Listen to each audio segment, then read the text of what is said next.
Bonjour à tous. Avant l'été, j'ai sorti une vidéo sur la criminalité au Moyen-Âge et vous avez été nombreux à me demander une suite sur la justice et les condamnations au Moyen-Âge. Eh bien, sachez que je vous ai entendu. Je vous propose donc aujourd'hui cette fameuse vidéo qui fait un peu office de suite mais qui peut aussi être regardée de façon indépendante. Comme pour la vidéo sur la criminalité, la justice a beaucoup évolué au cours du Moyen-Âge. Je vais donc ici me concentrer sur la fin du Moyen-Âge, grosso modo du XIIe au XVe siècle. Et déjà, vous verrez que ce n'est pas simple, car lorsque le Moyen-Âge se termine au XVe siècle, les institutions judiciaires de la France ne sont pas encore stabilisées. Mais on va quand même commencer par évoquer quelques éléments de la justice dans les premiers siècles du Moyen-Âge. Et oui, je viens déjà de me contredire au bout de 30 secondes de vidéo.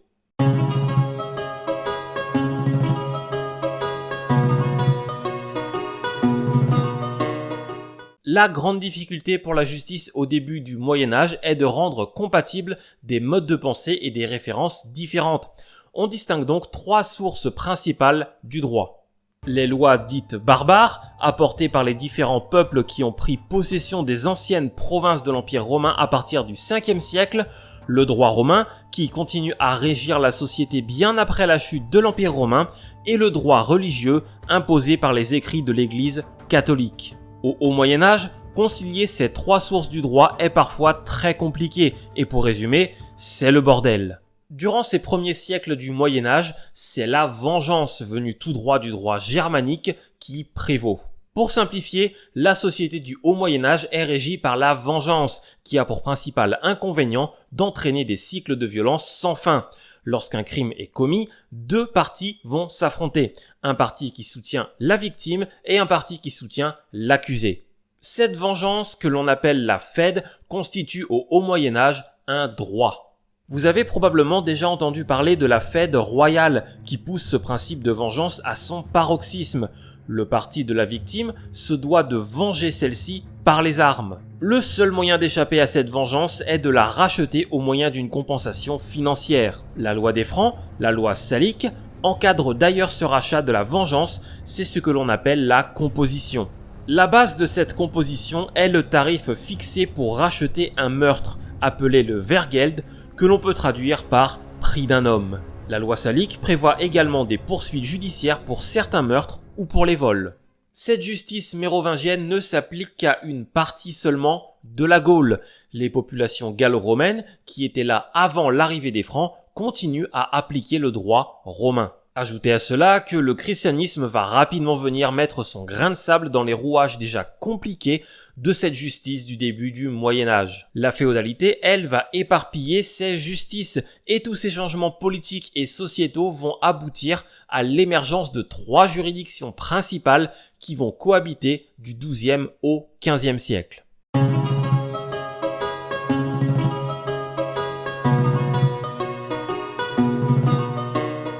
À la fin du Moyen-Âge, on compte trois juridictions différentes. La justice royale, qui s'exerce à Paris et préfigure la justice d'État. La justice seigneuriale, qui, comme son nom l'indique, est exercée par un seigneur local.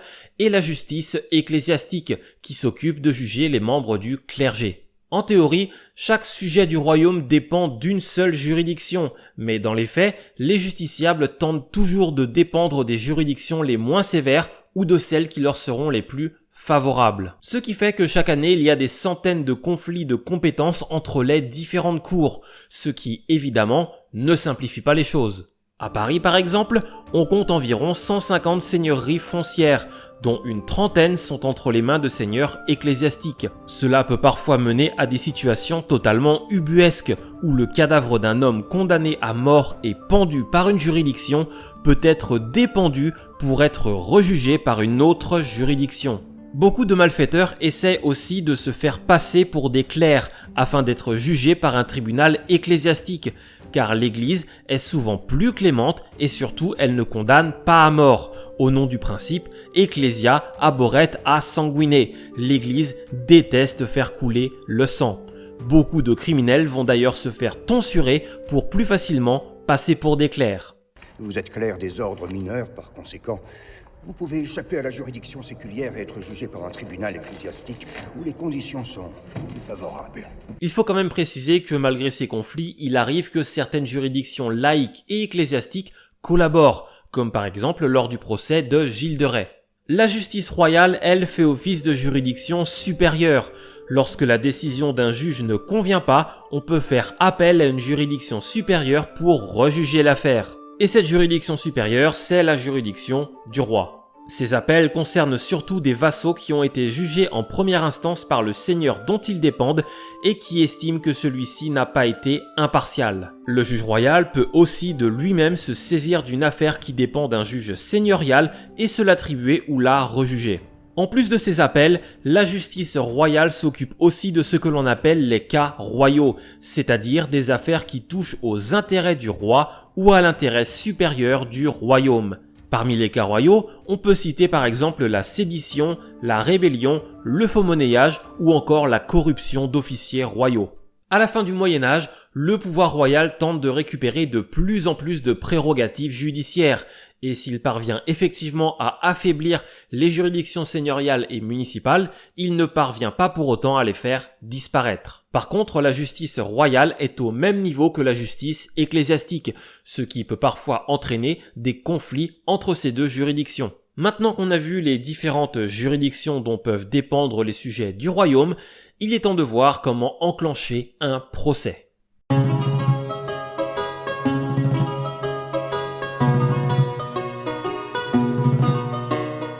Au Haut Moyen-Âge, la façon la plus classique d'enclencher un procès, hormis le flagrant délit, c'est tout simplement d'accuser publiquement une personne.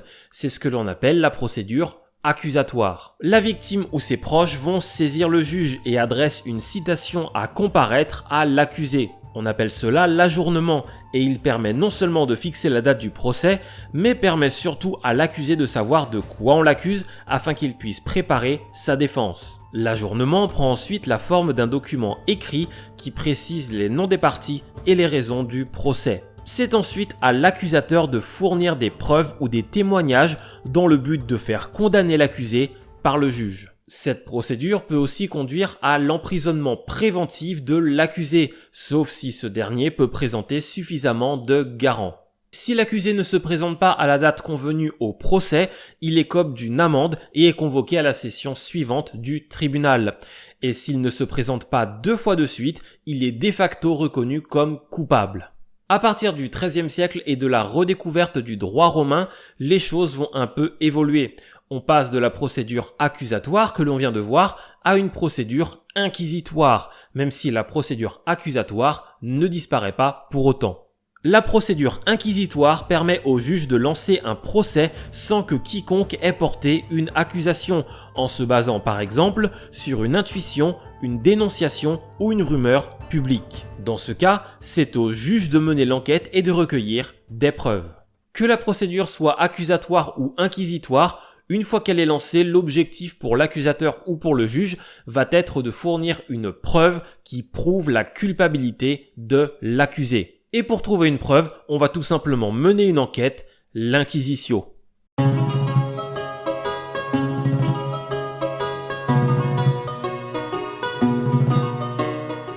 Au Moyen-Âge, 2 types de preuves coexistent, les preuves rationnelles et les preuves irrationnelles. Et l'importance donnée à l'une ou à l'autre de ces preuves a varié au cours des siècles. Du 9e au 12e siècle par exemple, on met particulièrement en avant les ordalies et les jugements de Dieu, tandis qu'à partir du 13e siècle, on a plus tendance à privilégier les aveux et les preuves matérielles. Mais avant d'évoquer ces preuves qui peuvent faire condamner un homme, il faut d'abord évoquer une preuve qui peut assez facilement l'innocenter, le serment.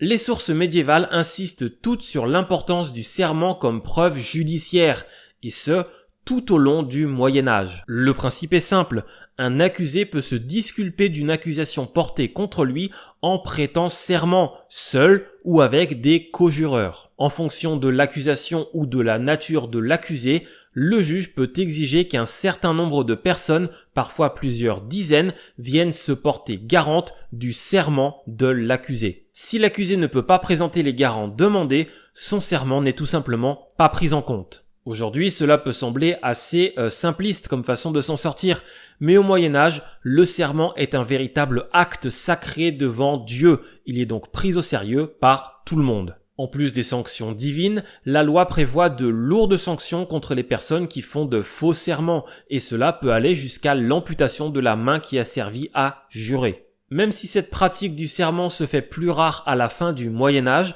on en trouve encore des exemples jusqu'au XVe siècle. Le serment peut donc être considéré comme une preuve irrationnelle, et c'est aussi le cas de ce dont on va parler maintenant, les ordalies. L'ordalie, ou jugement de Dieu, est une épreuve judiciaire surtout utilisée entre le 9e et le 11e siècle, avant que son usage ne décline à partir du 12e siècle. L'ordalie est une épreuve physique durant laquelle l'accusé s'en remet au jugement de Dieu. Cette épreuve physique peut être imposée à l'accusé, à son champion ou aux deux parties. Dans ce cas-là, l'ordalie prend la forme d'un duel judiciaire.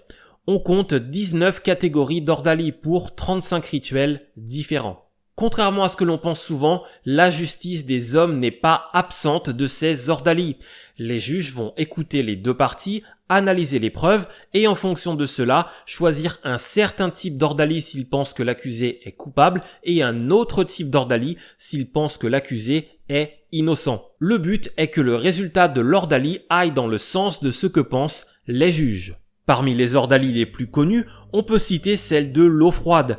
L'accusé est ligoté puis jeté dans une rivière. L'eau est au préalable bénie et si elle rejette l'accusé, c'est qu'il est coupable. Si l'accusé ne remonte pas, il est innocenté. On a aussi l'épreuve de l'eau bouillante. L'accusé doit plonger la main dans un chaudron d'eau bouillante. Sa main est ensuite entourée d'un linge scellé. 3 jours plus tard, on enlève le pansement et on examine l'état de ses blessures, qui sert à déterminer la pureté ou non de l'accusé, et donc la valeur du serment qu'il a prononcé. Certaines ordalies sont quand même moins spectaculaires, comme celle du pain et du fromage, qui consiste à faire ingurgiter un aliment à l'accusé. S'il s'étouffe avec cet aliment, on considère que sa gorge est gonflée par ses fautes et qu'il est donc coupable. Les duels judiciaires se déroulent, eux, dans un cadre très ritualisé. Ils ont lieu dans un champ clos, devant une autorité laïque et une assemblée de notables locaux. Pour en terminer avec les ordalies, il faut quand même préciser qu'elles sont rarement menées à leur terme. Elles sont souvent utilisées comme stratégie judiciaire pour effrayer les deux parties et les pousser à un compromis. À côté de ces preuves irrationnelles, il y a également des preuves rationnelles.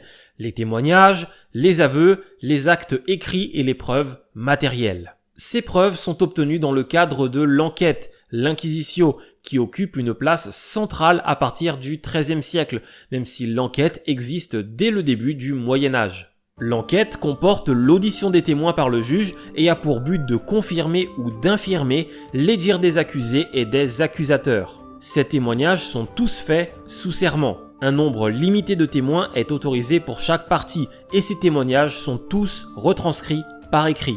Les magistrats doivent ensuite vérifier le contenu et la concordance des récits et relever les moindres irrégularités. Des documents écrits comme des actes notariés peuvent aussi être acceptés comme preuve et les juges peuvent recourir à des montrés, c'est-à-dire l'examen d'un bien mobilier, immobilier ou d'un corps, dans le cas d'une accusation de viol par exemple.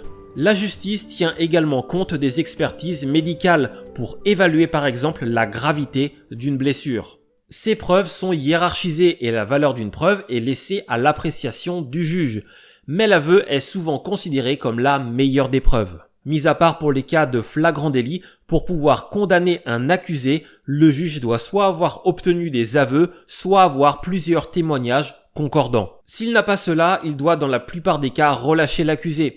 L'accumulation de preuves sert donc à faire pression sur l'accusé pour obtenir des aveux. L'aveu, c'est une déclaration faite par l'accusé devant le juge. Il peut être spontané ou avoir été obtenu suite à une mise à l'épreuve. Si la torture judiciaire est utilisée, l'accusé doit répéter son aveu devant le juge de façon libre pour que celui-ci soit valable. Justement, pour terminer cette partie, parlons un peu de la torture judiciaire. Le recours à la torture judiciaire s'explique par la place importante que prend l'aveu dans la procédure judiciaire à partir du XIIIe siècle. La torture judiciaire est d'ailleurs légalisée par plusieurs ordonnances royales au cours du XIIIe siècle. Mais on ne peut pas torturer n'importe qui pour n'importe quoi. Cette pratique est très encadrée. Elle n'est utilisée que pour arracher les aveux d'une personne contre laquelle on a déjà accumulé beaucoup de preuves. Et elle ne peut être utilisée que pour des crimes graves. On utilise d'abord la torture sans passage à l'acte pour faire peur. Les séances de torture sont aussi entrecoupées de pauses, au cours desquelles le magistrat réitère ses questions et laisse le temps aux malheureux de s'exprimer. Pour ce qui est des techniques de torture utilisées, une règle domine. La torture ne doit laisser aucune lésion définitive sur le corps de l'accusé, ce qui exclut par exemple la torture par le feu ou par incision. En général, la question, comme on l'appelait, se donnait par extension au moyen de poids ou de cordes attachées aux pieds du suspect, par pression exercée sur les membres inférieurs ou supérieurs, ou par ingestion forcée d'huile, mais surtout d'eau. Moins spectaculaire que ce que l'on peut voir dans les films, mais quand même ça ne devait pas être très agréable.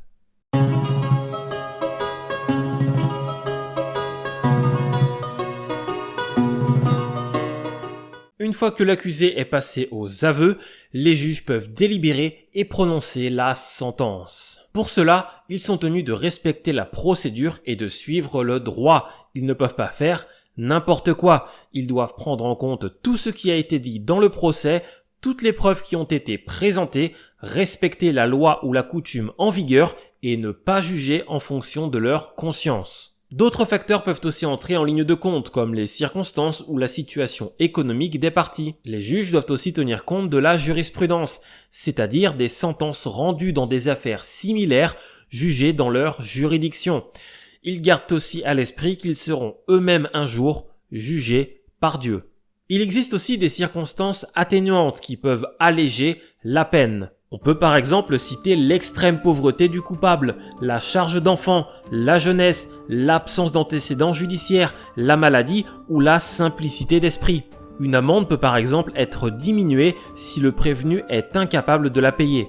Mais contrairement au droit romain, au Moyen-Âge, on peut intenter un procès à un enfant, à un fou ou même à un animal.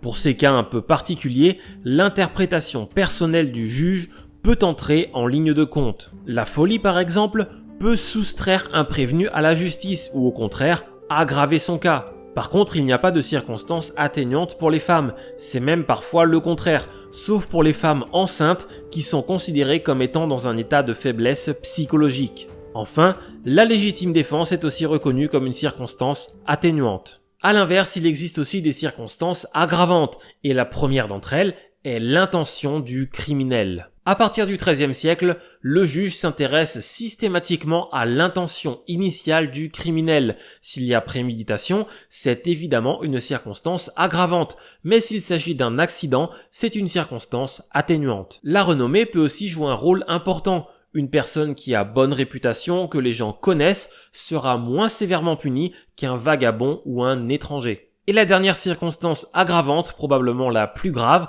c'est évidemment la récidive. Au Haut Moyen-Âge, la récidive est sanctionnée par le marquage au fer rouge ou par la mutilation.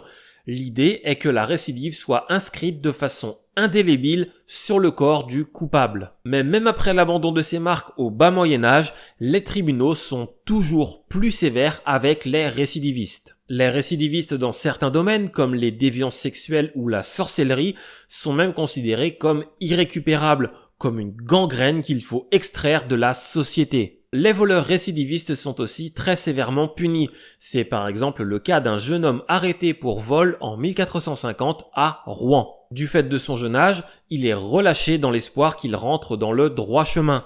Mais quelques mois plus tard, il est de nouveau arrêté pour vol, et là le tribunal se montre beaucoup moins clément. Il est condamné à être traîné sur une claie, pendu et à avoir la tête tranchée. Avant de passer aux condamnations, justement, il faut quand même préciser que seule la moitié des affaires vont jusqu'à la sentence. Dans 50% des cas, un compromis ou un accord est trouvé entre les différents parties et le procès se termine avant qu'une sentence ne soit prononcée. Mais si sentence il y a, celle-ci est lue publiquement à haute voix et est également rappelée au moment de l'application de cette sentence, histoire que tout le monde soit bien au courant.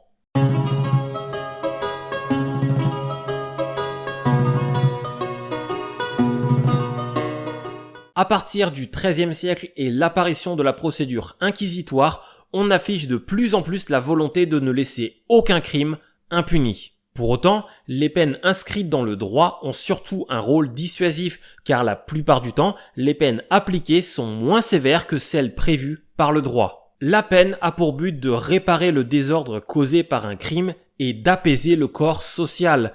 Elle a aussi pour but de préserver la communauté de la récidive et de dissuader toute entreprise criminelle.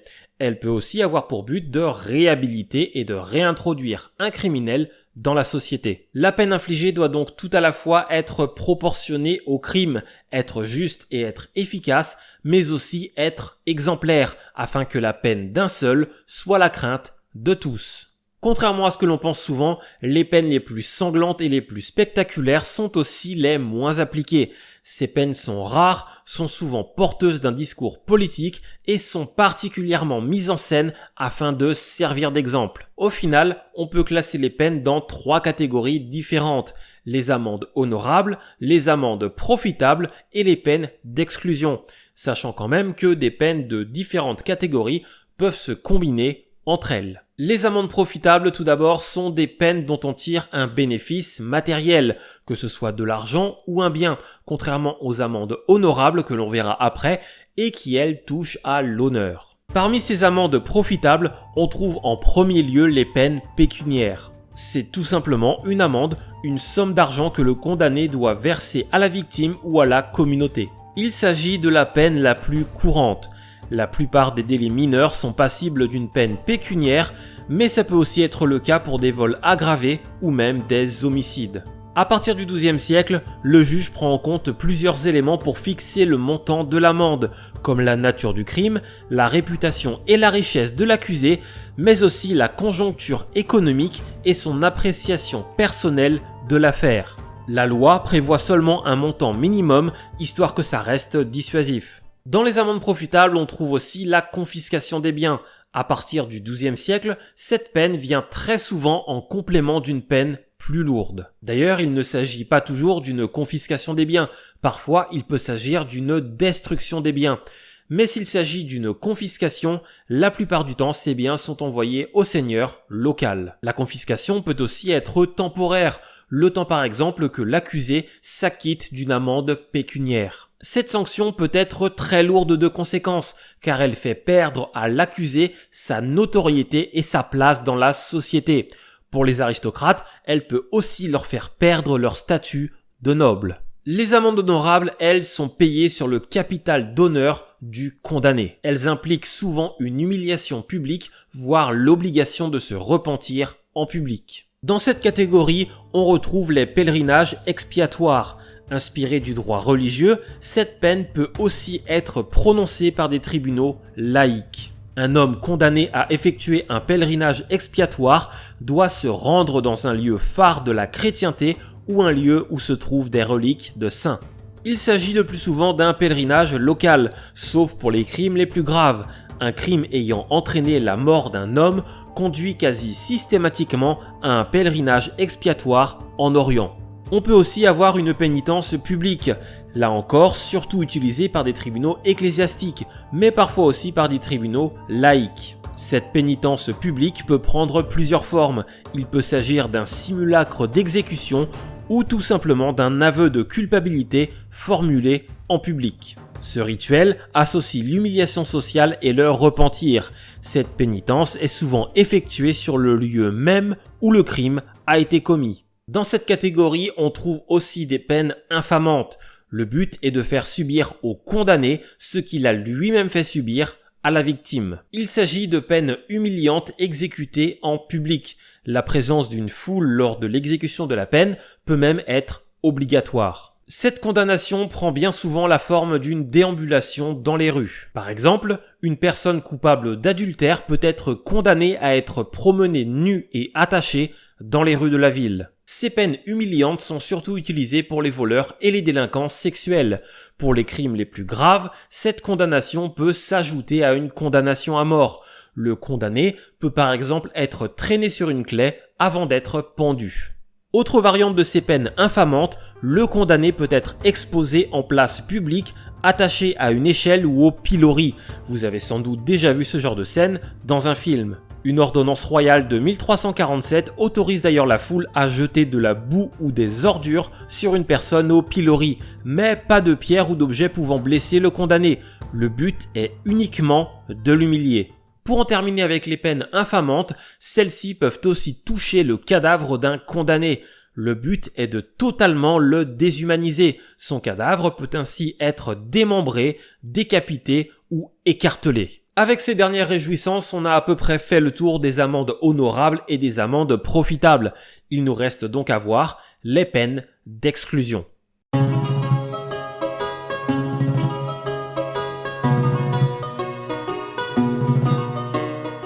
Les peines d'exclusion sont les peines les plus sévères. Elles ont pour but d'exclure le condamné de la communauté ou de façon plus radicale, de l'exclure de la vie. On distingue 3 peines d'exclusion: les châtiments corporels, le bannissement et les condamnations à mort. Les châtiments corporels étaient beaucoup utilisés durant l'Antiquité et au Haut Moyen-Âge. Ils vont par la suite être délaissés au Moyen-Âge central avant de réapparaître à la fin du XIIIe siècle, mais de façon un peu plus codifiée. L'ablation du nez par exemple ne réapparaît pas et Louis IX exige que l'on fasse un usage raisonnable des amputations et que l'on ne coupe plus la main pour de petits larcins. Ces peines afflictives occupent une place fondamentale dans la mise en scène de la justice. Non seulement elles sont très dissuasives, mais en plus elles permettent d'identifier facilement des personnes déjà condamnées et dont il faut se méfier. Le condamné est donc mis au banc de la société. Comme pour les peines infamantes, les châtiments infligés sont souvent en lien avec le crime commis, la langue percée pour les blasphémateurs ou la castration pour les violeurs. Certaines de ces peines peuvent aussi remplacer une condamnation à mort, comme l'aveuglement, qui consiste tout simplement à rendre une personne aveugle d'une façon ou d'une autre. Cette punition, qui est un héritage byzantin, est souvent appliquée dans les crimes de lèse-majesté. Le marquage au fer rouge, généralement appliqué sur un endroit visible du corps comme le front ou la joue, sert non seulement à exclure le condamné de la communauté, mais aussi à l'humilier, car le marquage au fer est un traitement généralement réservé au bétail. Pour punir les vols, on peut inciser l'oreille, couper le pied ou couper la main. L'amputation de la main peut aussi servir à punir les parjures et les meurtriers. D'une façon générale, l'amputation d'un membre sert à la fois à éviter la récidive, mais aussi à exclure le condamné de la société. Une autre peine synonyme de mort sociale mais sans châtiment corporel, c'est le bannissement. Comme pour les châtiments corporels, le Moyen-Âge n'a rien inventé puisque les bannissements existaient déjà durant l'Antiquité. Au Moyen-Âge, le bannissement est souvent prononcé dans les cas de rébellion, mais aussi contre les personnes qui fuient la justice ou contre certains récidivistes jugés déviants, comme les sodomites, les violeurs ou les prostituées. Il peut aussi être prononcé contre les personnes incapables de payer une amende et qui n'ont aucun bien à confisquer. Justement, cette peine peut s'accompagner d'une confiscation des biens et est modulable dans le temps et l'espace. Le bannissement peut être temporaire ou définitif et s'appliquer à une commune, une région ou au royaume tout entier. Le banni va aussi perdre son statut social puisque le bannissement va l'arracher à sa famille, à son clan et à son réseau. C'est pour résumer une mort sociale. Et là vous allez me dire, il n'a qu'à aller dans la région voisine et recommencer sa vie. Mais au Moyen-Âge, ce n'est pas si simple car un étranger est toujours considéré comme suspect et on lui laisse très rarement sa chance. Surtout que le bannissement peut s'accompagner d'une marque sur le corps afin d'être sûr que le banni ne puisse plus jamais s'intégrer à la société. La dernière peine d'exclusion qu'il nous reste à voir, c'est l'exclusion de la vie, autrement dit la condamnation à mort. Contrairement à ce que l'on peut penser, au Moyen-Âge, la condamnation à mort n'est pas une évidence. Le commandement divin « tu ne tueras point » fait que cette peine est relativement rare et réservée à certains types de crimes ou à certains types de criminels. Au XIIe siècle, on a même des réflexions sur la légitimité de la peine de mort, car comme on l'a vu, de nombreuses alternatives existent. Les théologiens sont très réticents et certains d'entre eux, comme Pierre le Chantre, veulent limiter la peine de mort aux seuls hérétiques qui ont pris les armes. Chez les juristes, On estime que puisqu'un juge doit juger en fonction de la loi, lorsqu'il condamne un homme à mort, il n'est pas responsable d'un meurtre. Mais ils ont aussi conscience que l'homme n'est pas infaillible et qu'une erreur judiciaire peut entraîner la mort d'un innocent. C'est pourquoi les condamnations à mort sont généralement prononcées lorsqu'il y a suffisamment de preuves pour être certain de la culpabilité de l'accusé. Dans les faits, la peine de mort s'applique pour certains crimes politiques, pour certains vols, pour certains récidivistes et pour les homicides volontaires. Les marginaux sont quand même plus souvent condamnés à mort. À crime égal, la peine capitale est plus souvent appliquée à des personnes qui ont mauvaise réputation. Notons aussi que l'immense majorité des condamnés à mort sont des hommes, puisque les femmes représentent environ 10% des personnes condamnées à la peine capitale. L'exécution de la peine est publique, car si la peine de mort est exceptionnelle, elle doit aussi être exemplaire pour dissuader de commettre un crime. La pendaison est la méthode d'exécution la plus courante pour les roturiers. Les nobles, eux, sont décapités. La mort par décapitation est perçue comme un privilège, car la pendaison peut parfois être lente et infliger une mort atroce. La décapitation doit, en théorie, apporter une mort instantanée. Elle s'effectue à la hache ou à l'épée et n'est pas toujours si instantanée que cela. De nombreux témoignages et des traces archéologiques prouvent que le bourreau doit parfois s'y reprendre à plusieurs fois pour décapiter le condamné. Certaines méthodes d'exécution moins agréables comme l'écartèlement ou le démembrement sont encore plus rares et sont réservées à des crimes de haute trahison. Les faux monnayeurs peuvent aussi être bouillis vivants. Certains condamnés sont aussi attachés, mis dans un sac et jetés dans une rivière ou enfouis vivants. Ces méthodes d'exécution sont surtout utilisées pour les femmes reconnues coupables d'infanticide, de parricide ou d'adultère alors que leur mari est en croisade. Enfin pour terminer, le bûcher est surtout réservé aux crimes religieux comme l'hérésie ou la sorcellerie et aux crimes jugés contre nature.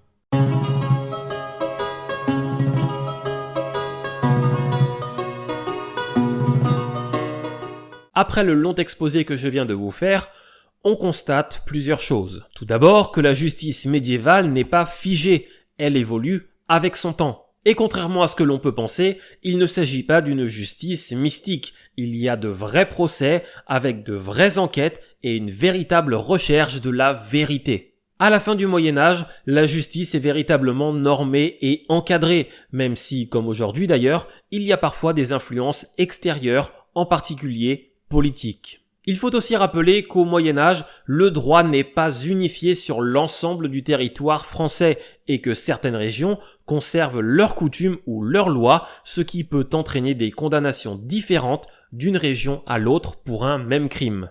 On remarque également que de nombreuses procédures ne sont pas menées à leur terme. Dans la moitié des cas, un compromis est trouvé entre les différents partis, ce qui met fin à la procédure judiciaire avant qu'il n'y ait eu de condamnation. La torture judiciaire, elle aussi, est loin des clichés. Elle est rarement utilisée et est très réglementée.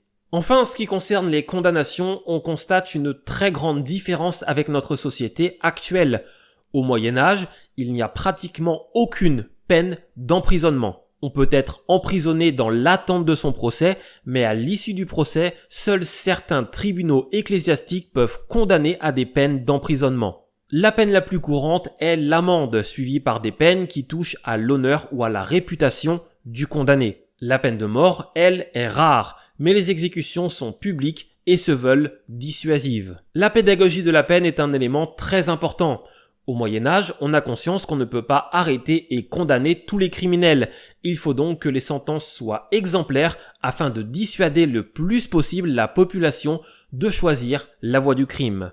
Merci à tous de m'avoir écouté jusque-là, j'espère vraiment que cette vidéo vous a plu. Si c'est le cas, comme d'habitude, n'oubliez pas de liker, commenter et partager la vidéo. C'est toujours le meilleur moyen de me soutenir et de soutenir mon travail. Vous pouvez également commenter cette vidéo pour donner votre avis sur ce que j'ai dit ou même débattre entre vous. En attendant, je vous dis à très bientôt pour une nouvelle vidéo qui sortira certainement fin novembre ou peut-être début décembre. D'ici là, portez-vous bien, prenez soin de vous et à très bientôt.